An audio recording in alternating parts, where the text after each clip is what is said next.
Welcome, Gayle, to the podcast. Matt and I are really excited for you to be here because we're going to be talking about money and specifically money and kids and parents and how do you make good choices around that? How do you teach your kids good money habits? And with that, Gayle, if you don't mind just giving a brief introduction about you, Moolah you, and what you do, and then we'll jump into it. Awesome. Yeah. So, Elliot, you and I met, I think, on Tony's show of other financial educators. And I'm in that space of that. And I got there because when my kiddo was young, I was realizing that I didn't have very good knowledge of how she was going to learn about money. And I could see it's not something that she would learn in school. It's real life stuff. And, the life skills things that parents are responsible for are some of the toughest because we can't outsource it.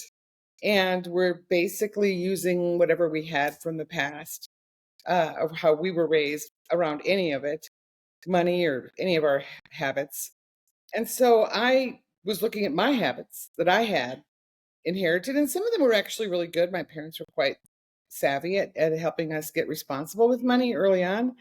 But I also made the same mistakes most college kids do. And, I just didn't want that for her. And I wanted to be able to produce a different result. And I'm a natural entrepreneur. I've had multiple companies, and this this is probably my last out of maybe 6 or 7. And I just knew I wanted to raise her well, and I couldn't find a good program that would actually give her anything more than information. So I started doing projects with her. I started giving her a little bit of money and taking her shopping and letting her make her own choices. I was in an investment club with some of my mom friends and women I knew. And, we were learning along the way as well. What is investing and how do you make good choices around that? And so she was around that, and she was getting all this practice, and she wanted to have an investment club or a money club at her school, and she was in 3rd grade. And I started a club. I thought, I've run the Brownie troop. I can do this. I found out pretty quickly that giving kids information, I think it's true for any of us, getting the information is not as important as how we execute on it. And when kids are learning money just from the point of information and not having a chance to execute, they really don't ever embed that as part of their mindset. They haven't learned by making mistakes. They've learned and they've got the knowledge. Well, you all know what we can do with knowledge. I know how to lose weight, but I had chocolate cake for breakfast. Knowledge does not translate into behavior. So inadvertently, I figured that out because I was trying to give these kids a bunch of knowledge and they weren't interested. And one of the Montessori teachers said, well, go ask them what they want to know. And I was so surprised because I really thought from an adult mind that what they would want to know is, how do I make money, or how do I spend money, or anything else. And all they really wanted to know is, why isn't everything free? Why do we need money? How does it work? Why do we use it? What does it mean? That's a really deep question. You can't just answer the question,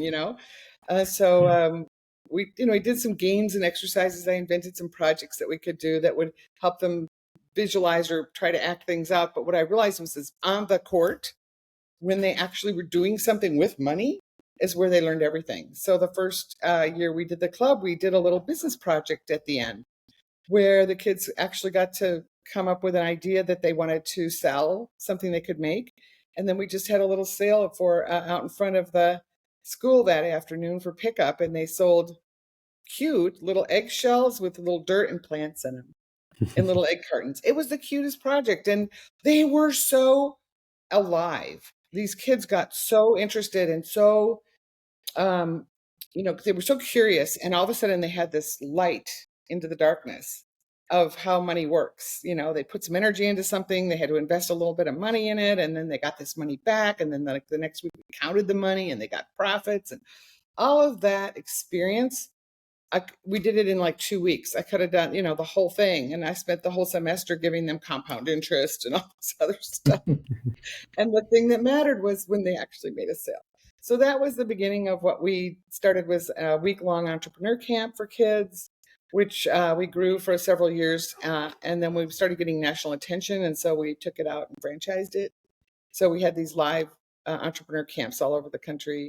Really fun watching these kids, build a business in a whole week and do all of it and make a lot more money than just one day of eggshell plant selling.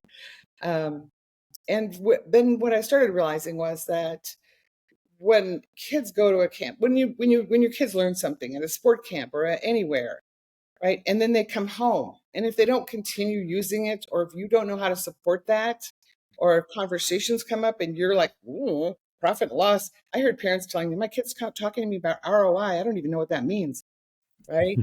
So these kids are getting this real life experience. They know what it means. Kids know what it means. Parents don't know how to interact with that. And we online courses together, and those got a lot of attention, but people wanted more. They wanted more of a personal, like, coaching program. So we've just begun to launch that. And I've been doing coaching all along, and now I'm going to formalize it and put it into a larger group setting so more parents can access it more affordably. And that's Great. what I'm doing for the last 20 years. Wonderful. I know it's come a long ways. I'm curious. I want to go back. You started talking about knowledge really isn't enough. It's the execution of that. And I'd be curious, what are your tips for parents that are listening, or maybe even grandparents, Mhm. on advice on how you actually raise kids to be good with money? What's the execution part for them? Yeah, it kind of goes back to what I talked to at the beginning about my daughter. She was very young. I mean, she was probably 5, and I gave her some money and said, "Let's go to a garage sale." And I said, "You figure out how to use that for the things you want." Well, that didn't actually work because everybody was like, "Oh, she's just so cute. I'll just give her this." But it's the idea that your parents are already spending money on their kids, and they're making all the decisions, right? They're deciding, and I've seen this for kids all the way through high school, which is tragic because those kids haven't made any decisions for themselves once they head out. That's where the biggest problems lie. So starting really young, and it can be as young as 5.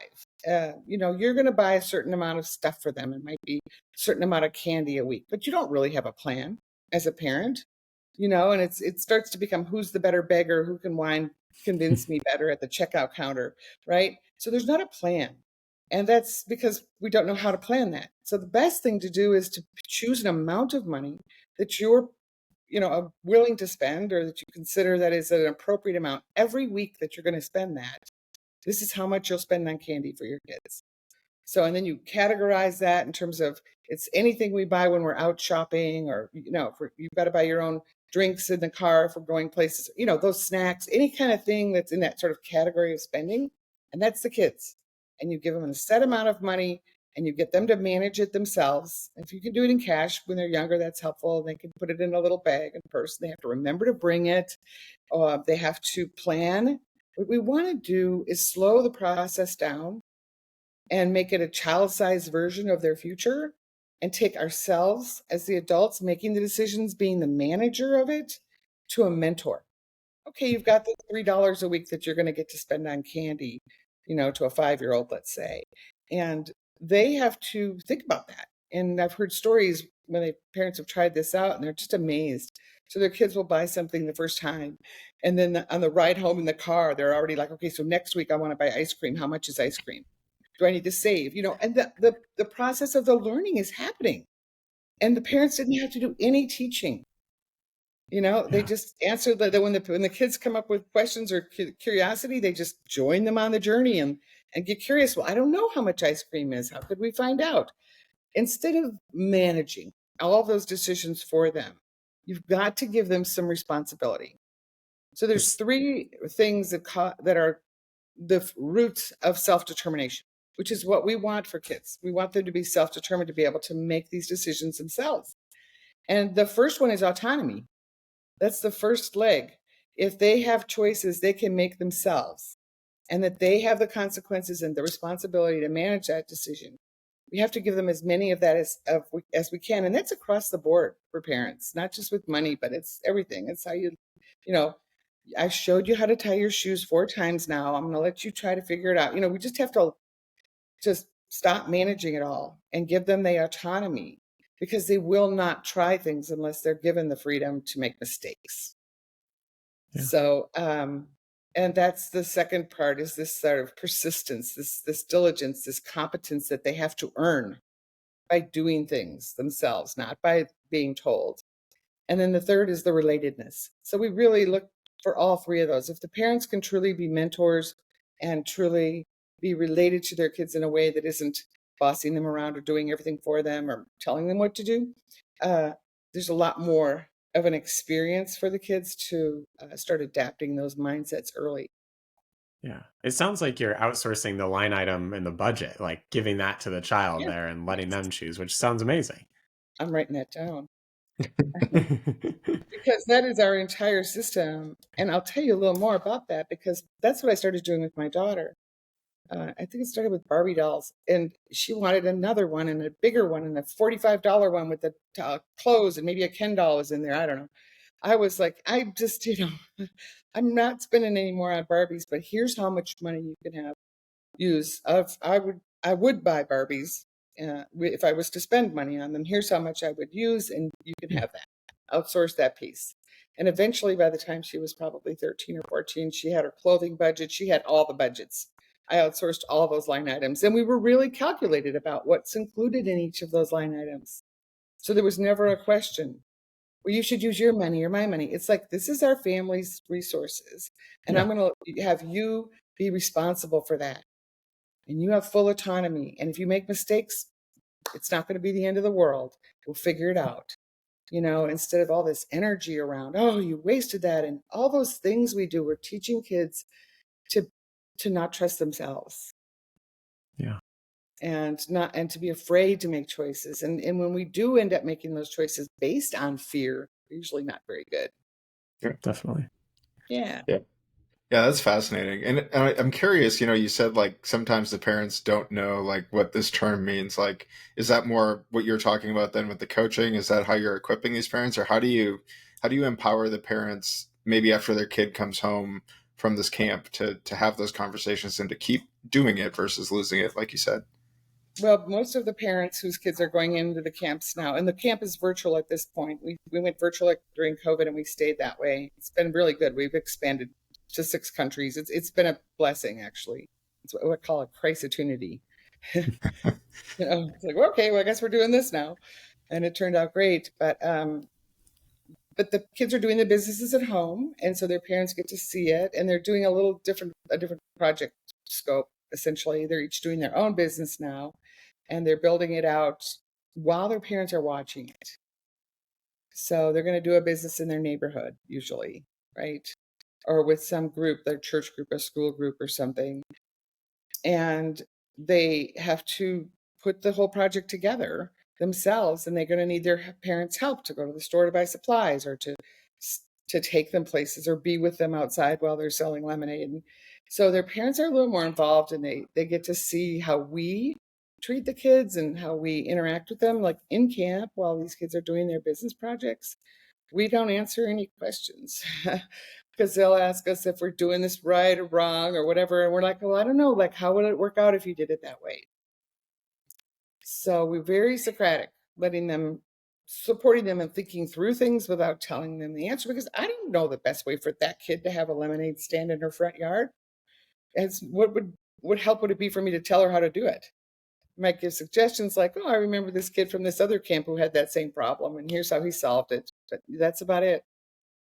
Along those same lines, Gail, what sort of mistakes do you allow kids to make versus not make, right? Like we're talking about the ice cream and, do you Mhm. let your kid buy all the ice cream or do you try to encourage them to parse it out so they can actually keep buying things for the rest of the month? And, that's just Right. one example, but what sort of mistakes do you allow kids to make, do you think? Well, this is such a touchy question. Here's why. Because there's the issue of my kid eating too much sugar Sure. versus my kid wasting his money or using it inappropriately, according to me.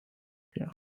And those are kind of two different things. So what I recommend for parents is, if it's a candy budget, make it very small. Make it to where if they did buy a lot and they ate it all at once, they wouldn't die. Uh, and so again, we're looking at this child-sized version of the future of what could be in terms of how they're managing money. So you do have to factor in your family values too. Like you can't go, as a teenager, maybe you can't use this money to get a tattoo because we just don't get tattoos.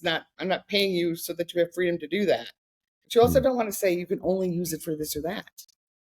Because even a small budget, like a $3 budget for kids to have candy, if they wanted to use that a different way, that's their money. And this is the other element of this, is the autonomies to say, gee, I haven't bought a candy for a while and I have a couple of extra bucks here and I really want this toy. And that's allowed, because once you've outsourced that money to them, it's up to them. Now, if they want to go get candy after they bought the toy, you're going to have to save again for a while. So that's why you keep the choices very small. Okay. And you can sort of gauge the risk and determine that it's not that bad. The only real risk is if it's going to do something bad to their health or they're going to use it inappropriately. And you can factor in some safety for that. But ultimately, any size mistake is going to be theirs. So you don't have to worry about it, as long as you haven't given them too big a responsibility that they don't know how to handle. So you start with little things. Yeah. So start small and then build from there. Yeah. I love that. And lastly about that is find the things that are really important to them, right? The thing they're always asking you for. That's where you start. I want candy at the checkout counter all the time. That's what they're asking for. Or, I just got to have another video game. So now you just say, oh, that's a good budget to hand off to them, because here's how much I'm willing to spend. Good luck. Yeah. I'm curious, like, because what you've described is essentially like an allowance, right? Like that is a common term that we'd use. Like, what is your philosophy around like paying kids for chores? Like, I know you've taught them how to be entrepreneurial. Like, are chores like a fair thing, or would you encourage that to be expressed in a more creative way? You're asking really, big questions here, because this is a cultural artifact of people paying their kids for chores. I got paid for chores when I was a kid, and I'm looking back at it, and I tried that with my daughter, and I'm sure parents will relate to this. I was paying her for to put the dishes away or something, and she wasn't doing it, and I said, well, do you have this chore?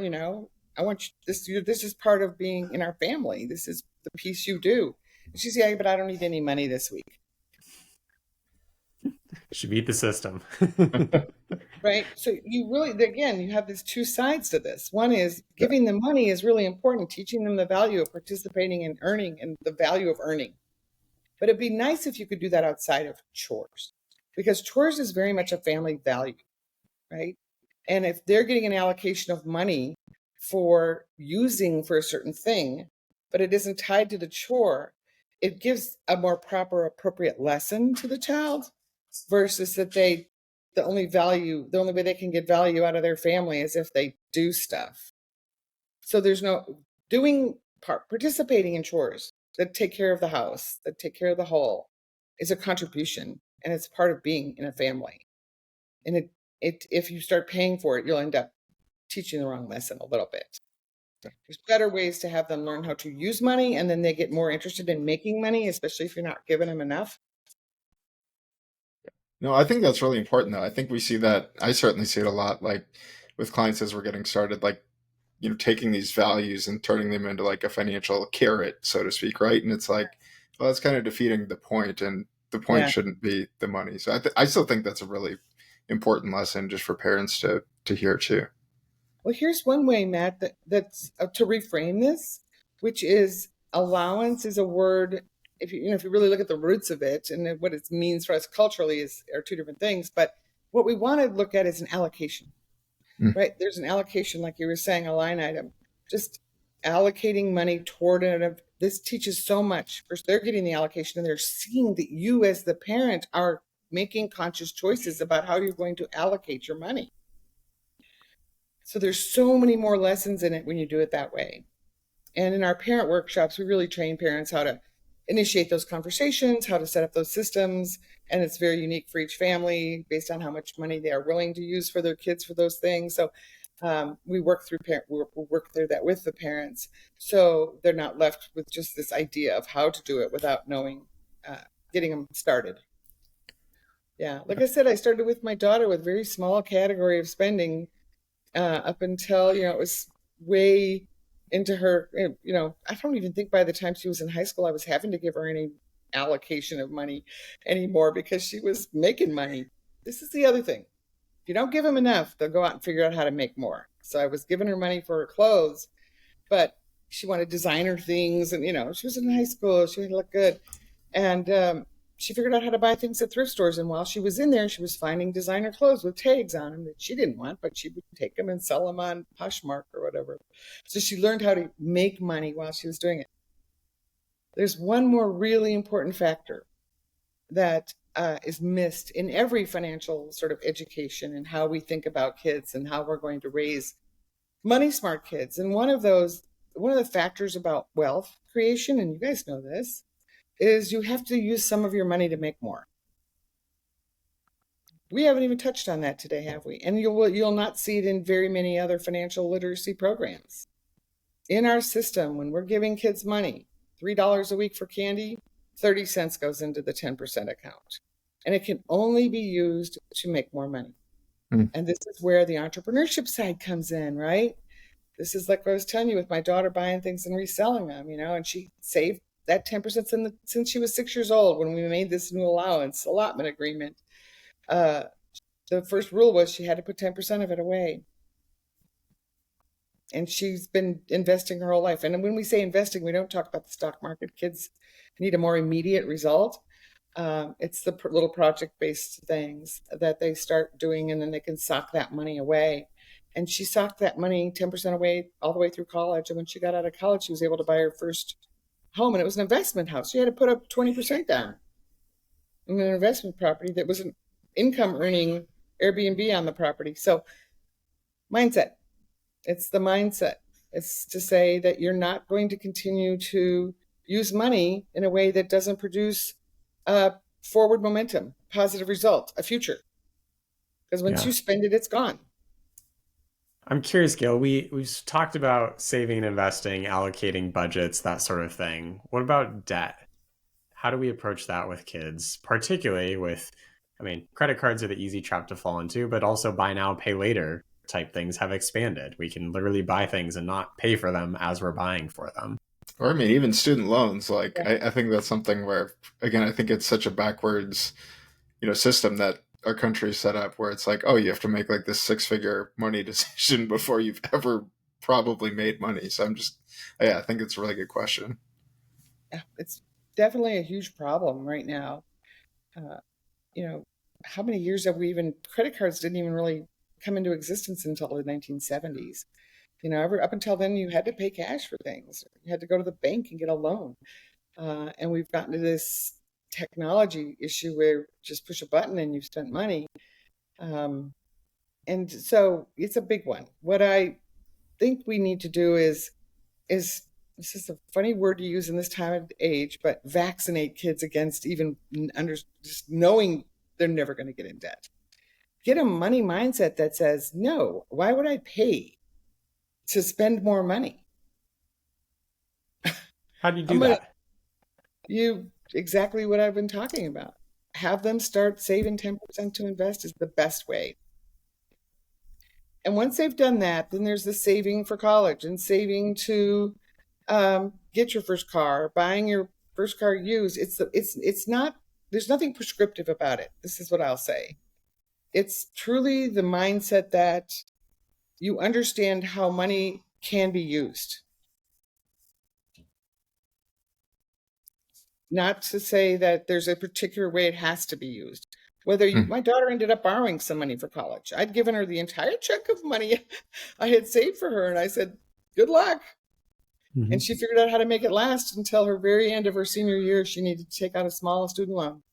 And she got that paid off immediately, and because she was not a debt type person, because she knew that money that she was paying on that interest could be used to make money. And once you have that mindset, you aren't as willing to go into debt. And so much of personal credit card kind of debt is very consumer based, right? And if you've already built the habit of budgeting your money that's been allocated to you, and you understand how to make it last, and you've got an incentive to go make more, you're not even looking at debt as an option, Gotcha. So I think it's in that realm, because once you're in that mindset, it's very difficult to change. And there's a lot of programs out there to help people get out of that, and you can see people get out of it and they get right back in it. Yeah. So I think being in the industry that we are all in is we really understand the value of that saving to invest, using money to make money. And we're doing that with your clients, for instance. And so it's really natural to help them start seeing why they would want to do that with their kids. Yeah. Okay. And Makes if sense. they can do nothing else other than start with save 10% of your money, I'd say that's the place to start. Because even if they're just, oh, here's $20, go buy something, but they already know that's two of those dollars are going into a different account. It's the start of that. Yeah. I'm really curious, like with this allocation of like money to things that can only produce more money, like can you give some like tangible examples of that? Like what have kids done? Because I think like, oh, if I want to sell more lemonade, like I have to go buy more lemons and more cups. Like what are some other examples maybe that you've seen in the business? We also introduced the concept of sort of passive income. It's not the kind of projects they do in camp necessarily, but they actually take this and say, where else can you apply these principles of using some money to make money? And we introduce the idea of various passive incomes. And that could be everything from the young man who had a lawn mowing service, and then he got too many lawn mowing clients, so he got his friends to do some of it with him. Right? Or my daughter, and the club, the after school club, actually, we were right behind a restaurant through the parking lot, and they put a bubblegum machine in this very popular restaurant. And, a bunch of kids walk into the restaurant and say, can we put a bubblegum machine in your restaurant? I mean, they put it at the front door, and they were like, yes, of course. And that machine made $50 a month. You know how much bubblegum costs when you buy it in bulk? It's 1.4 cents at Costco. And then you get 25 cents for it. And these kids were like, I like that ROI, and so, those childlike experiences of doing anything and then figuring out how to sort of scale that. And with the point where some of these kids, by the time they were in high school, were investing in their friends' startups and things. They were just in the mindset of using money to make money. And they were looking for places to do that. Right? And they weren't making money and then going out and spending it. They were reinvesting it. They were building their empire. And, instead of waiting until they got a 401k or, had an exit from a company or had some big amount of money that they could invest, they were already doing it. And the freedom that provides for these kids is amazing. Right? I mean, we're living in a world where maybe college isn't going to be everything. And even if you went to college, you might not get a high enough paying job and all of these fractured, issues around that. All of that gets solved when kids have that framework from a very young age, that autonomy, that I'm responsible for the consequences. Even if I'm not making a lot of money at my job, I'm going to figure out how to make it work. But when we don't have that, we quickly blame whatever's out there, why I can't have what I want. And then all we're doing is craving things we can't have, instead of being satisfied with what we have and being excited about being able to, maybe do something else with our money and contribute to a world that works for everyone. But it's very difficult to be generous when we're feeling scarce. Definitely. So my mantra, why I'm here in this world, is to end the suffering of scarcity. It's brutal. And so many people live in it. And it's what causes so much grief and pain. Gayle, I know this runs counter to the entrepreneurship and what we've talked about, but let's say a parent or grandparent, I'm going to ask this anyway. Let's say a parent or grandparent wants to open an investment account for their child or grandchild. What's the best way to do that teaches maybe some ownership and some autonomy along with it? Well, it's to sit down and do it with them and seed it with very small amount of money and require that the kids put some of their money in, that 10% rule. I mean, it's just really easy to consider that, right? This is where you have the larger conversation, which is, okay, we're going to start investing. And, better to talk about the 10% before they do the account. But if you put it all together, it's fine. But the point is, there's a way to make more money by using this 10%. And one way is the stock market. And I want to help you get started. So I'm going to open this for you because you can't open it yourself, you're a minor, and I'll seed that with some money, and with the agreement, everything's about agreements, that you will put your 10% of all your money in there. And then, review with them, like, we have a $500 investment account, and let's look at what $500 looked like 5 years ago and what it could look like now. What's this money going to look like 5 years from now? So you got to time frame it a little bit for them, because like I said, it's that immediate money that they make in camp and the immediate $50 a week from a bubblegum machine that they can understand. And if parents and grandparents really want to help their kids, they might help them do more projects like that too, right? Like tell the kids, listen, I'll invest in your lemonade stand if you want to do one. It might be the nice precursor to them opening that account. Yeah. When kids are given money and they don't have to own and manage it or be responsible for it, you probably know these statistics. Kids that inherit money, it's gone in 7 years or something, or 3 years. It's they don't have any reason not to spend it. They haven't got that baseline understanding of, woo, this is a gift that will keep on giving if I just put it away. And so does that answer your question a little bit? Yeah, definitely. Awesome. I'm going to shift gears a little bit because you've said the word a few times now, giving. And, I was kind of chuckling when you were talking about, students investing and or hiring their friends and investing in their startups, like turning them into, good old little capitalists, right? But are you teaching the concepts of giving in your program as well? Or how should parents think about that as they're having those conversations? Because now we've made this money, or we're trying to grow this money, but now how do we be generous and help others? Right. Well, that's primary to everything. I mean, you've heard of the 3 jars and all this. In our method, there's the first jar, save to invest, which is never in anybody else's program. Second one is charitable, definitely charitable. And third is the various categories of budgeting, of the allocations. And you want to help kids keep that separate, because if you're giving them money for candy and now they're giving them another category of money, how do they organize that and keep that separate for themselves to know what each of the dollars they have is allocated for? Mm-hmm. So and we built an app for that. So, and parents can use that to help with that as well. But the giving part is truly the most important part as a cultural issue for families, and which is why we love when parents do this together with their kids. So I see so many parents who are like, here's money for you to take to give to church today. But that's not even your own money. Your mom just gave you that money, But if they were giving it to them all the time, and they, like what I said with the 10% off the top for investing, they may make it be part of the 10%. They may take another 10% out of that allocation for that. That would be the most valuable way to learn the lesson, because that's how it is when we work.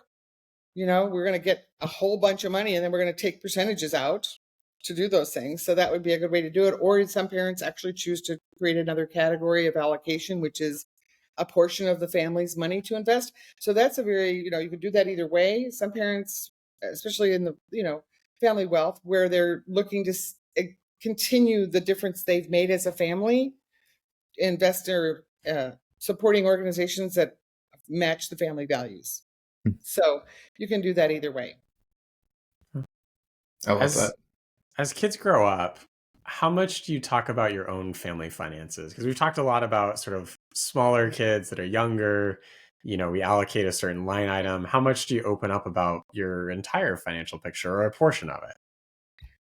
I don't have a real opinion on that, other than you don't want to ever keep it secret from the standpoint of, you may not want them to know how much you make or anything else, but you want to start including them in the family decisions at an early age. Just like you're allocating money for that, you've allocated money for a vacation. Get the kids involved in where are we going to go? How are we going to use this money? How much should we budget?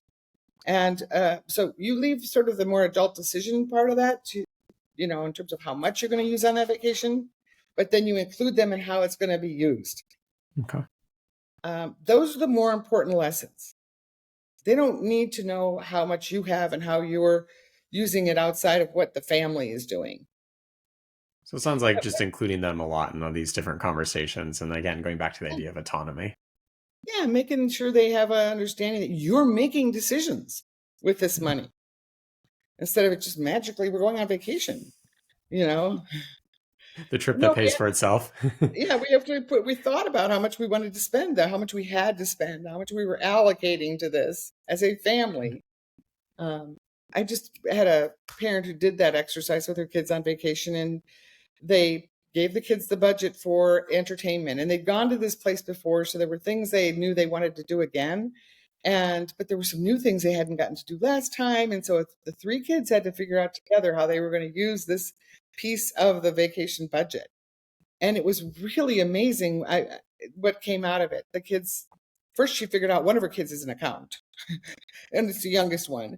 We just let Maggie handle all the money. And so and she was real frugal about it all. Like, well, if we do that, then we won't be able to do this. And they all had to do it together, and the parents weren't involved at all in that decision, and it was a miracle.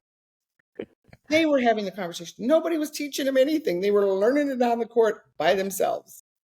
I love it. So, yeah, I really truly believe that we can create a universe where people are fully autonomous, fully have the autonomy and responsibility and self-determined to make good choices and be proud of those choices and live by those choices, which is going to set everybody free. Really, it really is. Yeah. And, when you have, like I said, if you are living in scarcity and you don't know enough, you're not confident enough in your own responsibilities around money, and you're nervous about it all the time, you absolutely won't be generous. Mm-hmm. So think back to the original question, Matt, which is how do we create giving? It's when we know we have enough because we say so. Yeah. And I love that. I think that's just a, through line I've heard throughout this whole episode is really just, like you said, that autonomy or maybe agency or the ability to choose versus just letting things happen to you and not asking why or what can I change? Because that's right. The definition of insanity is when you know what to change, but you refuse to do it, or you just keep doing the same thing, hoping that it's going to work out the next time. And I think that's really cool. Awesome. Yeah. Well, Gayle, if you don't have any other questions, I was thinking, Gayle, you could let us know if people want to get in touch, how they can find you, how they can get in touch with you. Sure. Our website is Moolahu, and it's MOOLAHU, like the letter U. And you can learn about our kid business camps, which launch. Our first one is in less than 2 weeks now. And we'll have a small cohort of kids who will go through the camp, have the entire experience. It's like a kid accelerator. So they are actually going to, from Monday through Thursday, basically design and come up with a product. They have to interview customers to figure out their pricing, all that. And then Friday they pitch, but by then they've already made their first sale. So that's a beautiful program. It's for ages 8 to 16. And these kids are going to make their own real money in the week. Last week, I ran into a young lady at a school I was visiting who'd done the camp, and she was like telling her teacher about how she made $75 in 1 week selling snacks at the pickleball court. I'm like, well, I don't remember that particularly, but that's really cool. So that's the camp, and grandparents can register their grandkids into it. Parents will want to do it. It's done at home. It's virtual. They're doing this in their own environment. You're not responsible for helping them, but you'll get to witness this. And it's magical what witnessing your kids actually create something and having them make mistakes and recover. And there's no grades and nobody's telling them what to do. So the camp is what we've got coming up next. We will be starting to run our parent workshops again, starting in July, where parents can come to webinars, be part of our coaching program, learn this system for themselves and get support in implementing it. And we have online courses right now that people could access that do a lot of the same things, but they're self-run. And that's what we are about. And Excellent. I'm open to talking to anyone. Reach out to me individually, and I'd love to learn from you. Great. Thanks for doing this, Gayle, and go sign up your kids for those that week-long accelerator. I'd love to see more kids making money in a week. That sounds amazing. And thanks, Gayle, for joining us. Future clients. Yeah, thanks for joining us, Gayle. We really appreciate it. Thank you so much for having me. I always love talking about this, and with really brilliant people like you, it makes it fun.